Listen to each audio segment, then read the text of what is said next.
And Chief, this is something which I have taken from our colleagues. When I told them what I am going to do this week,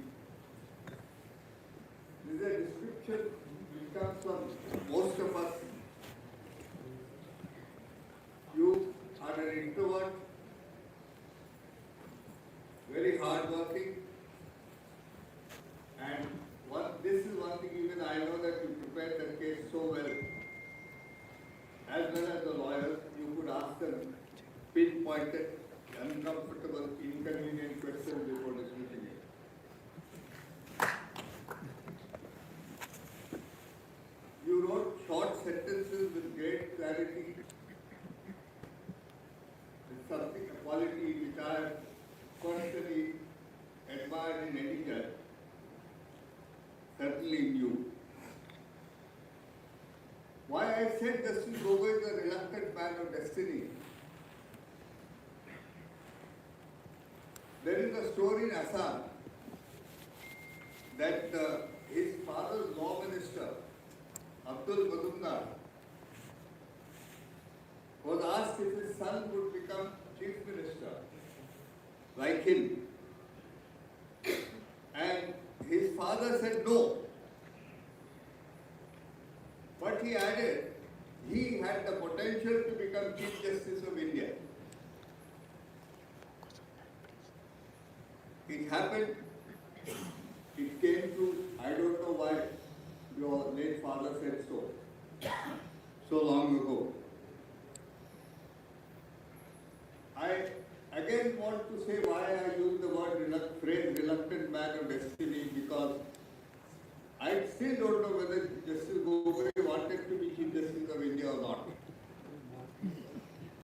About 4 times in the past, and the last was 2 days ago, he said, brother, the happiest is the one who retires as a High Court judge. The next happiest is the one who retired as a Chief Justice of a High Court. The next, this is the grade going down, is one who gets elevated to the Supreme Court. And the worst is the one who becomes Chief Justice of India. But anyway, Chief, you were Chief Justice of India and you are a great Chief Justice of India. And it is wonderful for us to have your autobiography in hand. There is, life does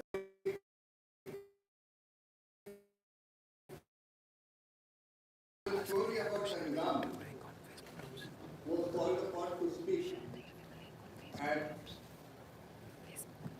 I think the alumni at Stanford University, and he came across an alumni full of distinguished physicists, astrophysicists, scientists,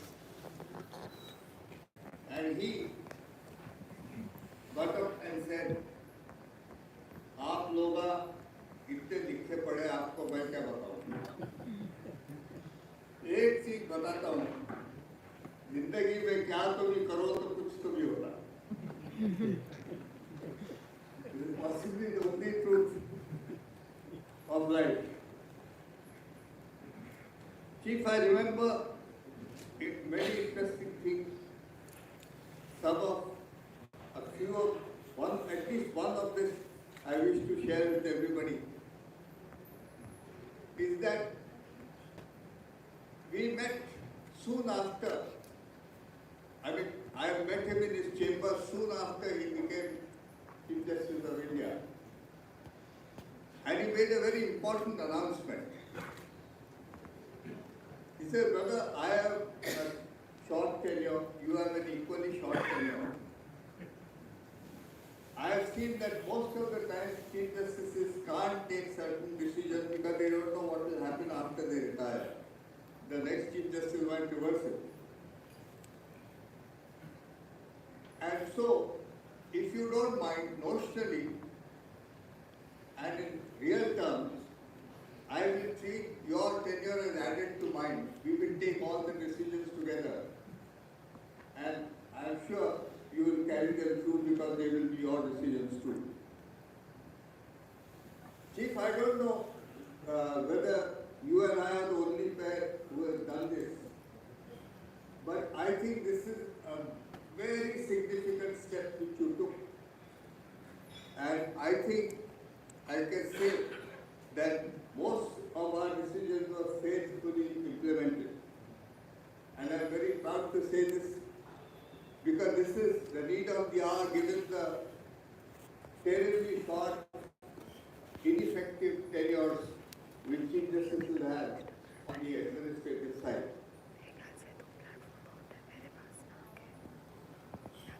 Some people think that undoubtedly that the sooner you was the better, but still the tenure has to be long enough for a Chief Justice to be effective. Criticism, Chief, none of us have been able to avoid. People not having the same inputs who are not familiar consider themselves free to criticize. And there is nothing new in this. But accidentally, I read something by Albert Camus, who said that there is no fate that cannot be surmounted by scorn. I remember many events during our tenure where that was the only thing to do. Because it's a very peculiar feature of our time. And as I was reading a book, I found that it is not a peculiar feature only of our time. Byron said long ago in Don Juan, now hatred is by far the longest pleasure.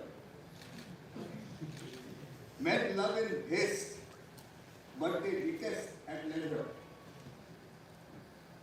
So it is not surprising that some things which we do in our public life engages the malicious attention of some people on and on.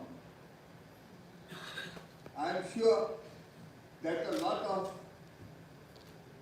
the misgivings people had will be dispelled after this autobiography is released. You have, Chief, been, amongst other things, extraordinarily brave. I believe you come from a warrior's community.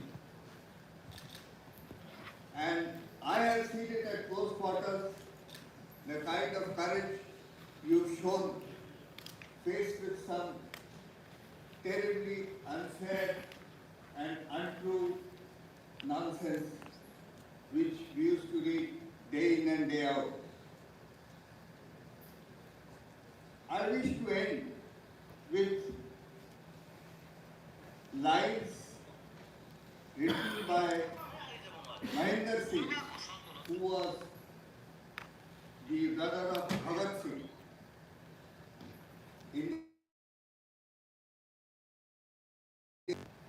And I want to say this to you on this occasion. He said, न सिर झुका के जिए, न सिर छुपा के जिए, सितमगरों की नजर से नजर मिला के जिए, अब अगर एक रात कम हुई तो कम ही सही, ये बहुत है कि मशाले जला के जिए।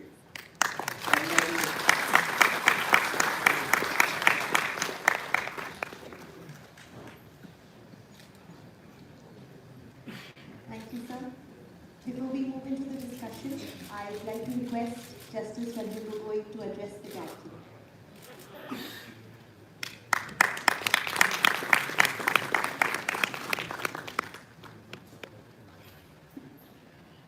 Former Chief Justice Mopke, Mr. Mehra, the Managing Director of the Publishing House, Honorable Judges of the Supreme Court, past and present, the Honorable Chief Minister of my home state, my old friend, Sri Ravi Shankar Prasad, Gautam Adani and his family, the solicitor, my dear friend's son, Dipinder Singh Hooda, a member of Parliament, my family members, ladies and gentlemen present. A very good evening and thank you for coming.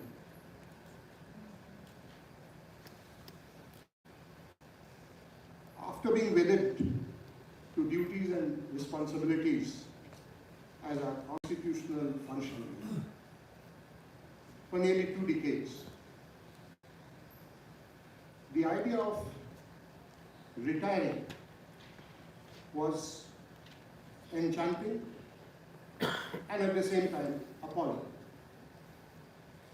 All kinds of thoughts, positive and negative, would often crowd my mind. In the midst of such thoughts, the idea of compiling memories from my life's journey grew and time grew stronger. The idea also gave new meaning to the term retirement. As I moved on from an active life to an active retirement, I have been working on this book for about 1.5 years now. And I have spent possibly 2 to 3 hours of every day. The journey of life, as I understand, takes us from the stage of innocence to our state of consciousness, which remains our constant companion all along. This journey also witnesses how our ideas about the world, shaped under the protective care of our elders, give way to our own worldview that determines our choices and actions as we eventually take on the mandate of being elders, shaping and influencing the young and the impressionable. Along our life's journey, it is worthwhile to pause, look back and introspect, for it is introspection more than anything else that constantly helps us calibrate and enrich our world view. People with a deep sense of introspection are admirable as they tend to persistently invest and reinvest their thoughts towards positive outcomes. The formation of memory, as all of you would have experienced, is a complex process. Reflected prominently in the behavior of the living, memory is ingrained both into the empirical levels of life as well as into its most complex maneuvers. It is memory that plays a predominant role in our growth story, providing building blocks for our thoughts and action, and acting as a determinant of choices we make in life. What I present today reflects my memory, reproduced as it stands, and manifest through our recollection of thoughts that have been arranged in a narrative of contextual and contemporaneous events. From my years of childhood, growing up in Dibrugarh, a district town in Upper Assam. To my journey as a student and practitioner of law that culminated in the highest constitutional court of India. This compilation from my memory would bring forth several crucial aspects of functioning of institutions that I was privileged to be a part of, particularly during the later part of my life. I have tried to keep the narrative mostly factual, without there being much space for justifications, because as someone who held one of the highest public offices in the country, I was also required to take decisions which may not have conformed to any norm, but were necessary in institutional interest that overrode all other considerations. In doing so, I also discovered that conversations around high public offices are mostly speculative, fueled by perceptions floating in public discourse.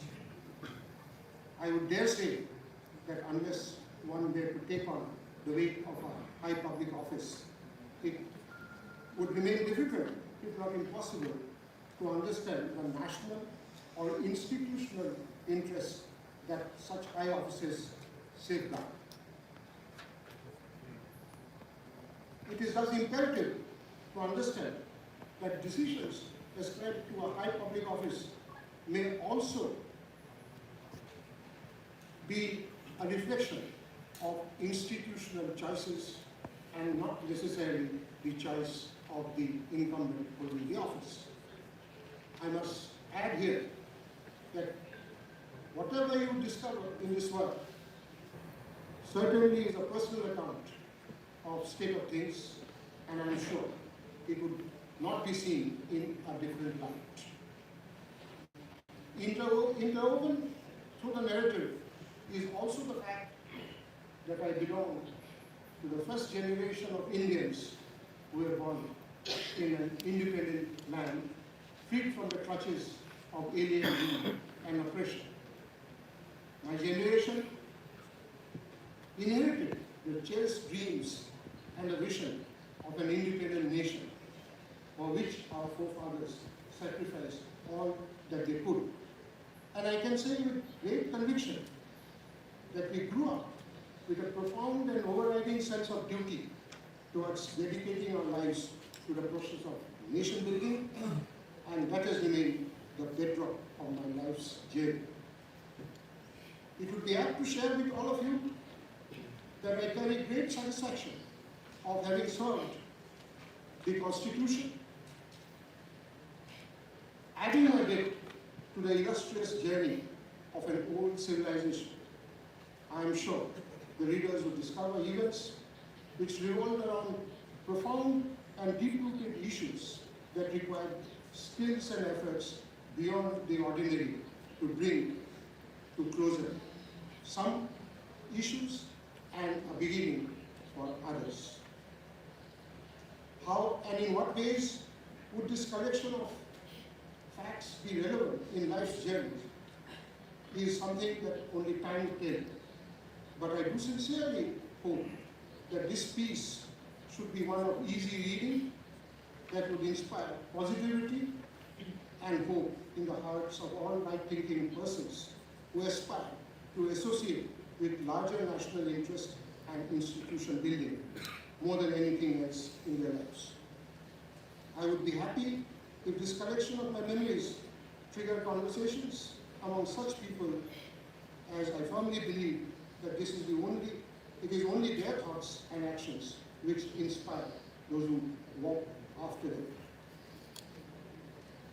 I would like to acknowledge the efforts of the publishers in making this work possible, and I'd like to thank them and their editorial team. In particular, I would like to thank Madam Yamini Chaudhary, who has traveled with me in this long journey of 13 months. Through her, I would like to thank the copy editor of the publishing house, through whom I have learned to correct a lot of my English. I thank Mr. Mehra for being so tolerant about my intolerance. Not the least, I thank you all, and Madam Pratibha, the judge of the Delhi High Court, and her husband, Maninder Singh, an eminent lawyer, for taking time out and being with us here to make this event a memorable one. Thank you, and Jai Hind.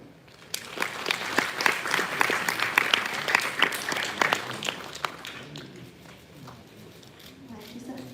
Now we move into the discussion. I request Mr. Mehra to call Justice Gogoi to the front row, and I'd like to invite Mr. Ranjan Gogoi to join us on stage, please.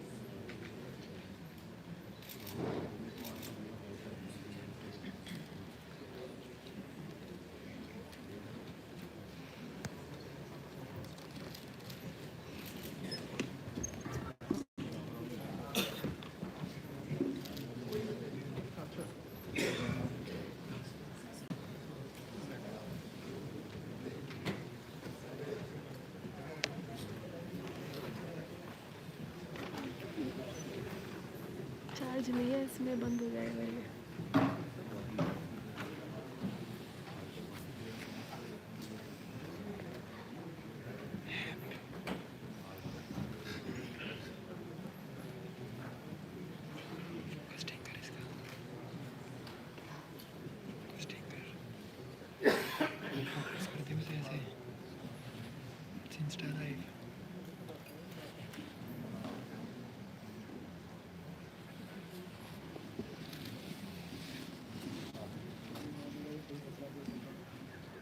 Hello and welcome. Rarely has India seen a Chief Justice who's been as much in the news, who's as larger than life, whose every act of omission and commission has been as heavily scrutinized as our guest today. I met Justice Gogoi yesterday and he said, "Ask me what you want. I have nothing to hide, nothing to fear, nothing to doubt." And that is exactly what I hope to do during the course of this conversation. Can I request all of you to welcome to this conversation our guest, the author and the former Chief Justice of India, now a member of the Rajya Sabha, and our guest today, Justice Ranjan Gogoi. Justice Gogoi, welcome. There are lots of reflections and revelations in your book, and I was wondering where to start from. Would it be fair to say, Justice Gogoi, that in some senses you are India's most judged judge?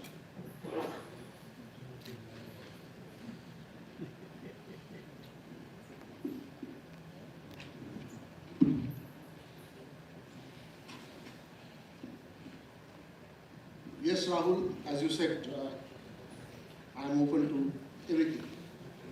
Ask me whatever you want. And the mic falling off should not be an indication.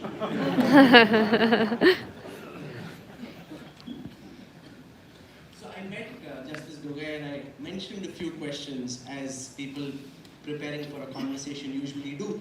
And I left out a few tricky, inconvenient questions.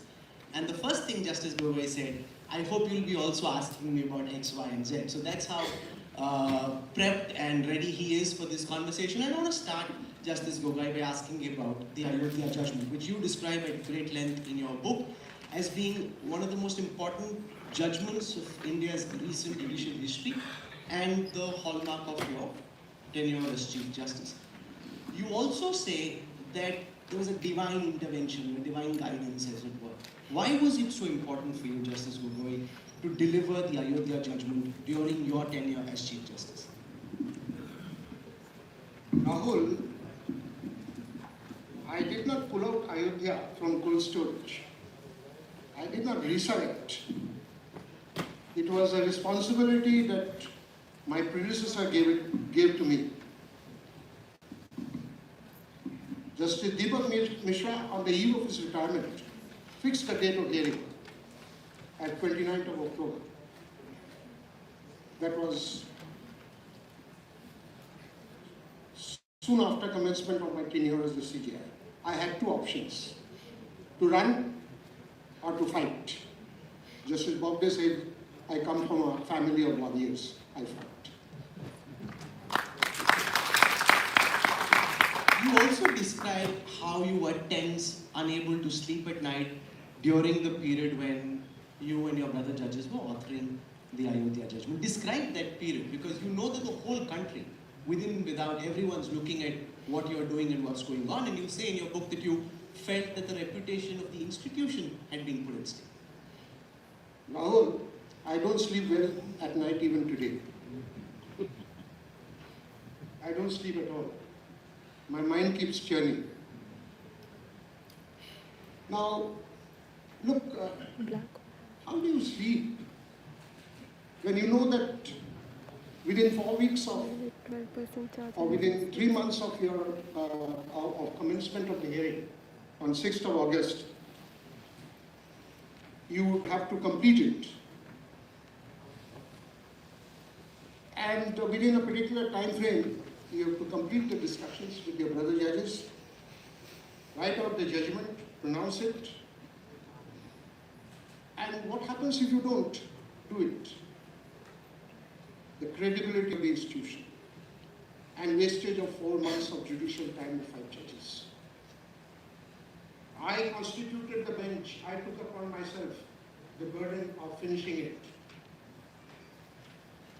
The responsibility was mine. Do you expect me to sleep? I don't sleep. There's only one thing in my mind, the institutional reputation. I should not have taken the job if I were unable to do it. But having taken it, I must do it. That's the commitment. The question that was asked of you, Justice Gogoi, was that while you took up on priority the Ayodhya judgment, several other cases, including at that time all the petitions that were coming before the Supreme Court on the issue of Article 370, which had been revoked by the government in Jammu and Kashmir, the Supreme Court on your watch didn't seem to believe that matters of human rights in Jammu and Kashmir, on a matter as significant as the decision that the government had taken, was at least as important, if not more important, than the Ayodhya judgment. I'm glad you asked me that question, which means that you have read my book.